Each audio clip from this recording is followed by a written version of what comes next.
Bonsoir à toutes et à tous. Étrange image au cœur de l'Aclusat, Haute-Savoie, la place du village vide, à une demi-heure du couvre-feu.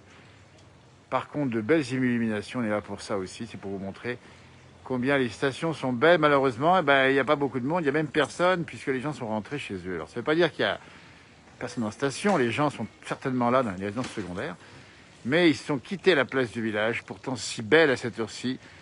Et c'est cadeau pour vous. Et on va faire un petit peu le tour des popotes.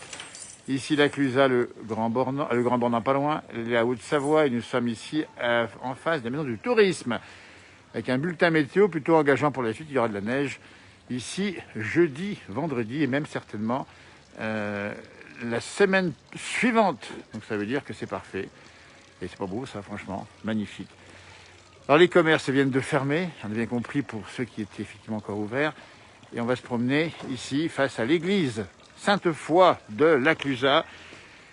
Elle a été construite et élargie en 1821 sur une vieille bâtisse du XIIe siècle.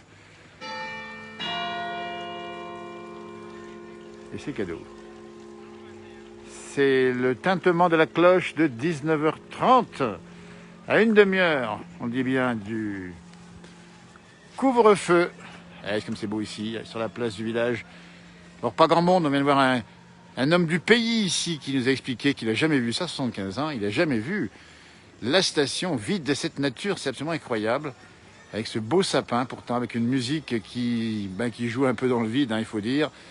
Bon, il y a l'animation dans la journée un petit peu ici, évidemment, il y a pas mal de monde qui peut venir ici, mais comme ça, là, à l'heure du couvre-feu, c'est quasiment fini, c'est quand même normal de respecter aussi, évidemment, cette contrainte. L'Aclusat, station, village, 1000 mètres d'altitude, 2600 mètres au plus haut, station de 115 km de piste, des grands domaines de ski que vous connaissez certainement. On a Bourgard, on a l'Étal, on a Manigot, on a l'Aiguille, on a Balme. Alors la Balme, là-haut, la Poudreuse et tout. Hein. Pas loin d'Annecy, la Haute-Savoie. De la neige, alors il n'y en a pas beaucoup ce soir, on a 10, 15, 10, on va dire 10, 15, pas plus sur ici les toits de l'église Sainte-Foy, qui a été rénovée en 1979 avec un clocher à bulbe qui a été construit. Il a été construit au XVIIIe siècle, il a été reconstruit, rehaussé en 1872 et ça monte à 48 mètres de haut, si vous dire. Pour mettre le coq là-haut, il faut y aller. Et une église moderne, 1974, toute rénovée ici. Enfin, en grande partie, on a conservé quelques murs. Le sapin, en direct dans la place du village ici à 19h30. La Grenette, la Grenette, là où se passent les pestacles du Père Noël, on dit bien, ce sont des animations récurrentes tout l'hiver ici à Noël. Et il y en aura d'ailleurs, je crois que c'est un peu plus tôt, c'est vers 18-19 heures. Et moi, c'est belle lumière ici. L'Aclusat, le ski et ses champions. Et bien sûr, on se rappelle évidemment de Guy Périllat, 1960, champion olympique à Squaw Valley en combiné. L'enfant du pays qui avait ramené un très beau titre. Puis après, d'autres champions ont suivi la route, en particulier la regrettée Régine Cavagnou, 2001 malheureusement, grande championne. Edgar Gros-Piron, champion aussi du pays. Lui, c'était du ski de boss avec les Jeux Olympiques, rappelez-vous, d'Albertville, 1992. Il avait fait un carton, évidemment. C'était énorme, Edgar Gros-Piron. Et puis, bien sûr, le freestyle ici, avec en particulier Candide Tovex, qui est un champion unique. Alors lui, unique. Alors lui, il dévale les pentes, il fait de ses sauts incroyables. Vous trouverez ses vidéos parrainées par des marques d'automobile connues, Candide Tovex, qui vient dans le pays ici régulièrement. Vous voyez, pas souvent là, il fait ses films magnifiques, dit bien. Et on découvre l'Aclusat, vous voyez, on fait un petit peu des popotes ici avec ce beau sapin. Et puis on va saluer, les commerces maintenant fermés, Patrick Agnolet, on va montrer un peu la chocolaterie. Juste avant Noël, c'est maintenant qu'il faut être là, Personne s'est fermé, ça vient de fermer. Pâtissier Patrick Agnolet qui avait fait le gâteau au chocolat pour l'anniversaire du président Macron en 2017. Un gâteau à partir de chocolat, évidemment, de framboise, noisette, me semble-t-il, si je me rappelle bien. Et qui travaille aussi à Annecy, à rue Centrale, avec un très beau commerce. Il fait des choses magnifiques. Patrick Agnolet, il faut venir ici, sur la place du village du Grand Bornand. Vous voyez, on fait un peu des commerces. Puis juste en dessous, le bar club Le Lion d'Or. Le Lion d'Or, on va passer devant, le Lion d'Or, puisque c'est un peu le bistrot des gens du pays. Voilà, l'enseigne Bar Pub, le Lion d'Or, longtemps tenu par notre ami Maurice Vitoz et son épouse, qu'on salue au passage d'ailleurs. Hein. Le repère du Dahu, vous voyez, ben on fait le tour des popotes. Hein. Alors là, les produits régionaux, allons-y, c'est magnifique. Des belles choses, voilà. Ça se passe comme ça. Création du bâton de berger en 1976. Le repère du Dahu, qui n'existe pas, mais qui, on aimerait tellement qu'il existe, vous voyez. Et puis si on pivote derrière la fameuse église Sainte-Foy, magnifique ici, vous voyez. Si vous connaissez la Clusa, dites-nous-le éventuellement. Et puis si vous comptez y venir, n'hésitez pas. Avec son illumination, ce gros flocon qui est sur la façade de l'église, avec ses vitraux également. Son intérieur qui est très moderne, hein, si vous connaissez cette église, elle est légèrement en pente, vous voyez, c'est assez drôle. Et sympa, la mairie en face, vous voyez, avec ses illuminations. Voilà, un peu de neige ici. Alors, tombée il y a quelques jours déjà, il y en aura d'autres bien sûr, de la neige fraîche d'ici quelques jours. Après-demain, on y sera en direct dans la place du village, on va vous montrer la neige qui va tomber. Évidemment, on va vous montrer tout ça. Là, hop, ici, la Clusa, la Haute-Savoie, station sportive, une station vivante, comme on dit, avec pas mal d'événements. On rappelle bien le défi folie, tous les ans, début avril. Non, pardon, c'est fin avril plus exactement, et ça se passe au lac des Confins. Ah, c'est un drôle de truc, hein. C'est un drôle de truc, c'est qu'on descend la pente en ski, et on traverse le lac gelé ou pas d'ailleurs, souvent pas gelé d'ailleurs. Sur les skis, on essaie de terminer, de traverser le lac, ça arrive des fois, mais c'est pas toujours évident. Et c'est le défi folie. Il y a aussi, évidemment, la fête du reblochon, au mois d'août. Le fameux fromage du pays, encore 600 vaches qui font encore plusieurs centaines de tonnes de reblochons annuellement. Voilà, au cœur de la place du village de la Clusa, Haute-Savoie. Le bélier des Aravis, une course qui a lieu tous les ans. Fin août, pour celles de ceux qui aiment courir. Vous voyez, on a fait le tour des popotes. Ici, on regarde un petit peu. Alors, sur la partie basse du village, attention, le village s'allonge, hein, avec des hameaux par ailleurs, hein, on dit bien. Et on a de beaux endroits à visiter. On a cité le lac des Confins, mais on a aussi le col des Aravis.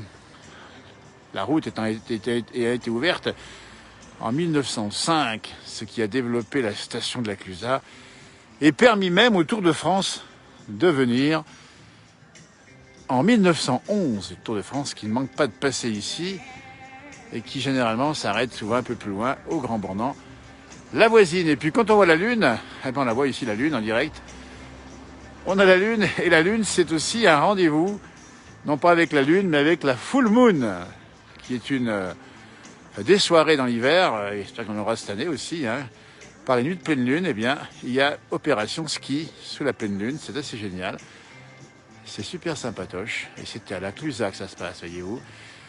On voit pas bien sur les sommets derrière nous, on a dit Bourgard, 1955-56, la première remontée pour les téléphériques, et on est bien l'année du grand hiver.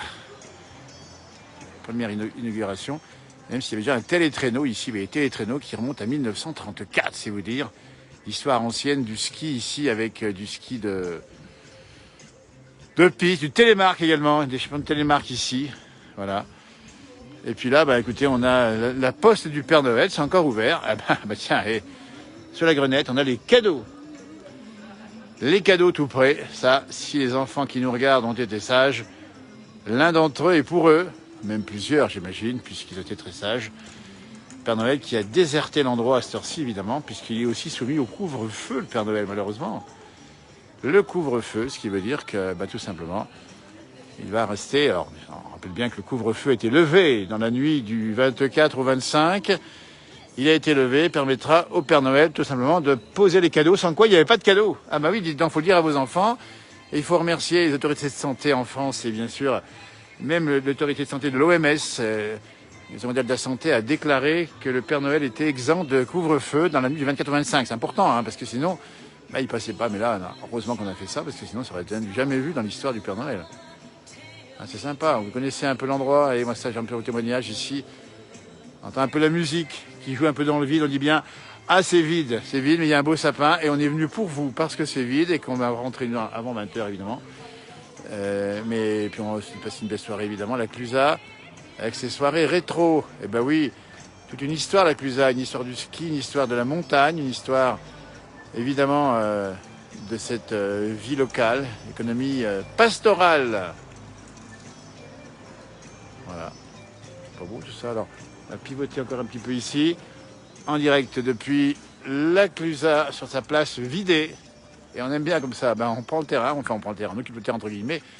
Évidemment, on essaye de faire un petit tour comme ça. Coucou Sarah qui nous regarde.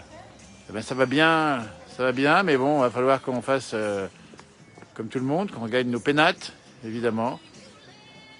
Mais ce qui est sympa, c'est que on a l'impression d'avoir un petit peu la station pour nous. On a aussi les calèches sur cette place, mais dans la journée, avec les chevaux qui les traînent également.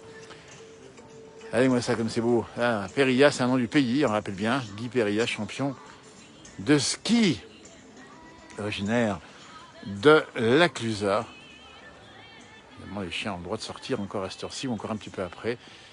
Et puis bien sûr, voilà, on va le montrer aussi, hein, c'est des tenues, hein, c'est ça les vitrines qui vont être magnifiques, avec ces tenues qui sont superbes ici. Voilà, alors, ouverture de la station le 7 janvier normalement, c'est prévu. Fermeture fin avril. Et la bonne nouvelle, c'est qu'il y a de la neige, surtout il y a de la neige ici, mais il y a encore en station, il y a pas mal de neige un peu plus haut. Il y a du ski de fond sur la commune de la Clusaz, on a le ski de fond du côté des confins, mais aussi du côté du plateau de Beauregard. Donc vous voyez, c'est quand même du ski de piste, du ski de fond. Et il y a, alors attention, chute de neige, hein, c'est pas qu'elle tombe du ciel, mais c'est qu'elle tombe du toit. Alors quand vous prenez de la neige lourde sur la tête, sur les prévisions, les préventions sont faites évidemment pour éviter ce risque-là. Voilà, ça se passe comme ça, dans la place du village, ici avec cette belle couleur. Eh bien, on était ravis d'être avec vous une fois de plus ce soir. Demain, on le sera évidemment. On a vu Johan Guillermin sur la même page. Et nous étions donc avec lui en direct, nous, à nouveau, d'autres publications. Et demain est un nouveau jour, un nouvel endroit, une nouvelle place du village, on ne sait pas où encore. Et puis bien sûr, on va suivre en direct avec mon frère jumeau, évidemment, l'arrivée de la neige en live, comme on dit. Ça sera donc évidemment ce jeudi, à la mi-journée vers 1000 mètres, le soir à 500 mètres. Et le lendemain, jour de Noël, on va vous faire vivre un Noël blanc, en station, en montagne, mais certainement aussi dans le nord-est de la France, cette information. La neige pourrait tomber à basse altitude, ça serait cadeau ça. Alors pour vous qui aimez les hivers enneigés, ça sera un bonheur, comme autrefois. Si c'est le cas, évidemment, ça se confirme. A priori, oui, ça va se confirmer. Vous voyez cette lumière ici avec cette lune là-haut. Et la lune, c'est le dernier quartier, premier quartier, pardon. C'est le premier quartier. Il faut un petit système pour trouver le quartier, effectivement. Ah, Florent qui prépare l'apéro. Bah oui, 31. Alors 31, on ne sait pas où on fera l'apéro, mais ça sera sûrement à domicile, puisqu'on ne peut pas sortir, évidemment. Mais on peut quand même prendre l'apéro chez soi, évidemment. Il ne faut pas se tromper non plus, hein, ça se passe comme ça. Vous voyez, l'église de la Clusaz, l'église Sainte-Foy. La place du village est vide de chez vide. Évidemment, c'est complètement vide ici. C'est complètement vide. Voilà. Eh bien écoutez, on va vous faire un petit coucou, ceux qui nous regardent encore, qui nous écrivent un petit message qu'on lira évidemment. Et puis on peut peut-être faire coucou, je sais pas, quelqu'un en duplex, si on peut avoir la liaison, j'en sais rien. Elle est ouverte, la liaison. Pour souhaiter un bon Noël, parce que nous, on va déjà vous souhaiter bon Noël. On va y revenir cette page évidemment, mais dès d'ores et déjà, on vous souhaite une bonne fête de fin d'année, que ça se profite bien. Non, on n'a pas oublié Gargot-Piron. Ah ben si, on a oublié Gargot-Piron qui a gagné évidemment en 1992. C'était à Tignes, une médaille magnifique, hein, extraordinaire en ski de boss, Gargot-Piron, qu'on revoit de temps en temps, hein, il n'y a pas très longtemps. Maintenant, en coaching, Edgar, hein, qui a quand même beaucoup à dire sur ce parcours de sportif extraordinaire, et puis ce tempérament, et puis ce caractère qui a fait qu'on voyait sur les plateaux de télévision, notamment à Canal+, on s'en rappelle, et puis ailleurs, évidemment. Et on salue Edgar, tiens, s'il nous regarde. On fait beau coucou, et on te souhaite une belle fin d'année, et à te revoir bientôt. Et ben voilà, ça se passe comme ça. Eh bien écoutez, ça sera comme ça sera l'image du soir, et on va terminer sur l'église Sainte-Foy, sur ce flocon qui tournicote. Allez, ravi de nous avoir suivis, à tout bientôt. Belle soirée, déjà bon Noël, et puis à tout bientôt pour un direct. On va faire comme ça, on va se revoir, hein, d'accord. Le même duplex, on va mettre en route encore plus, et si ça neige chez vous, allez, montrez-le nous. Et en tout cas, on nous montrera les conditions météo, évidemment. C'est tous les jours en direct sur cette même page, c'est le sapin qui vous dit au revoir. À demain l'ami, nous dit Sarah.